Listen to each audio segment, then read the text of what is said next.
દ્રોણાચાર્યનો મેલાપ.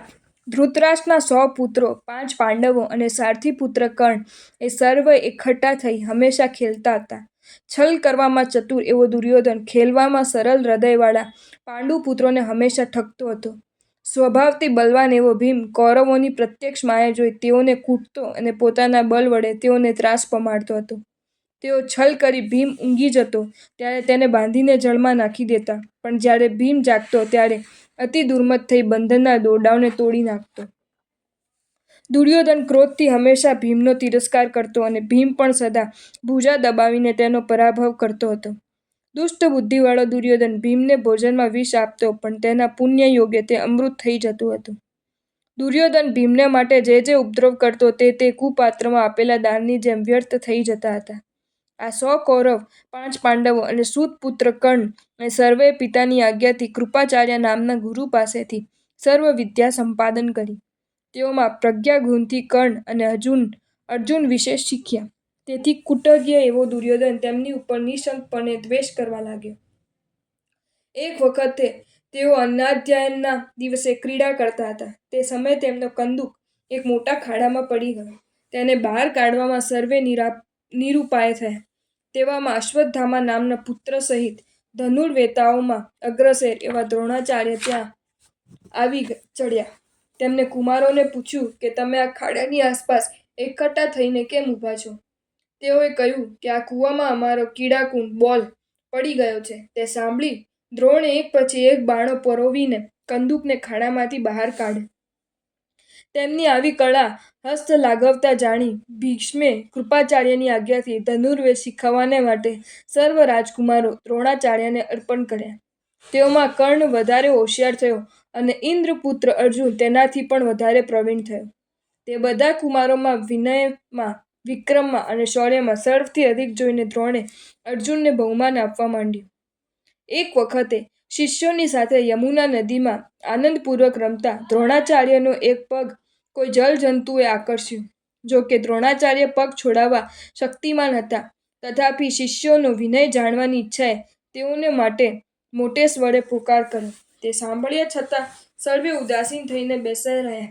ત્યારે ઇન્દ્રપુત્ર અર્જુન દોડીને આવ્યો. તેનું આવું સત્વ જોઈ આની ઉપર બીજાઓ દ્વેષ કરો નહીં અને તેને પણ ગર્વ થાવ નહીં એવું ધારી દ્રોણે તેની પ્રશંસા કરી નહીં. પરંતુ એકાંતમાં દ્રોણે અર્જુન પાસે એવી પ્રતિજ્ઞા કરી કે તારા વિના બીજાને હું સંપૂર્ણ ધનુર્વિદ્યા શીખવીશ નહીં. એ સમયે એકલવ્ય નામે એક ભીલનો પુત્ર હતો. તેને દ્રોણાચાર્ય પાસે ધનુર્વેદ શીખવવાની પ્રાર્થના કરી, પણ નીચ જાતિને લીધે તે નીતિવાન છતાં દ્રોણ ગુરુ પાસેથી ધનુર્વેદ મેળવી શક્યો નહીં. સાક્ષાત ગુરુના ભાવથી તે એકલવ્ય માટીની દ્રોણ ગુરુની મૂર્તિ કરી એક વૃક્ષ તળે તેને સ્થાપિત કરી અને તેની સાક્ષીએ ધનુર્વિદ્યાનો અભ્યાસ કરવા માંડ્યો. એવી રીતે ગુરુ ભક્તિપૂર્વક અભ્યાસ કરતા તે ગુરુભક્ત એકલવ્યને બાણ વડે વૃક્ષોના પત્રોમાં વિચિત્ર પ્રકારની આકૃતિઓ પાડી શકે તેવી હસ્ત લાઘવતા પ્રાપ્ત થઈ. એક વખત ફરતો ફરતો અર્જુન દ્રોણ ગુરુની સાથે ત્યાં આવ્યો. એકલવ્યનું તેવા પ્રકારનું પત્રછેદન જોઈ અર્જુને પોતાના ગુરુ દ્રોણાચાર્યને કહ્યું કે તમે પ્રતિજ્ઞા કરી હતી કે તારા વિના બીજા કોઈને હું ધનુર્વેદ શીખવાડીશ નહીં, તો આ ક્યાંથી? દ્રોણે વિસ્મયથી કહ્યું, હે અર્જુન, મારું કહેલું ખોટું નથી. દેવમાં કે મનુષ્યોમાં આ કોઈ નવીન થયો છે એમ હું ધારું છું. આવી કલા જાણનાર કોઈ સૂર કે અસુર ગમે તે હો, તે મને પ્રત્યક્ષ થઈ પોતાનું ઉદ્યમ બતાવો. આવા દ્રોણ ગુરુના વચન સાંભળી ધનુષ્ય અને ભાતાને ધારણ કરતો એકલવ્ય વનમાંથી ત્યાં આવ્યો અને સાક્ષાત આવેલા પોતાના ગુરુને પ્રણામ કરી પોતાનું નામ કહ્યું. દ્રોણે પૂછ્યું, તારું વિદ્યાગુરુ કોણ છે? એકલવ્યએ કહ્યું, મારા ગુરુ પ્રસન્ન એવા દ્રોણાચાર્ય છે. એ દ્રોણ કોણ? એમ દ્રોણાચાર્ય મનમાં ચિંતવવા લાગ્યા.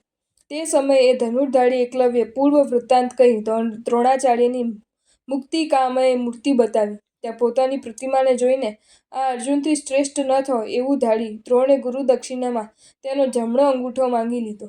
એકલવ્ય હર્ષથી પોતાનો તે અંગૂઠો કાપી આપીને ભક્તિથી ગુરુને નમસ્કાર કર્યો. પછી તેણે નિશંક થઈને અંગુલી વડે ધનુર્વેદનો અભ્યાસ કરવા માંડ્યો. અમુગ્ધ બુદ્ધિવાળા દ્રોણે અર્જુનને રાધાવેદ અને ભીમ તથા દુર્યોધનને ગદાયુદ્ધ શીખવ્યું. નકુલ, સહદેવ અને યુધિષ્ઠિર અસ્ત્ર વિદ્યામાં નિપુણ થયા અને અશ્વત્થામા પોતાના તેજથી કર્ણ અને અર્જુન જેવો થયો. જો તમને આ વિડીયો ગમ્યો હોય તો આ વિડીયોને લાઇક કરો અને શેર કરો અને આવા જ નવા વિડીયો જોવા માટે જૈન ફેક્ટ્સ એન્ડ સ્ટોરીઝની ચેનલને સબસ્ક્રાઈબ કરો. ધન્યવાદ.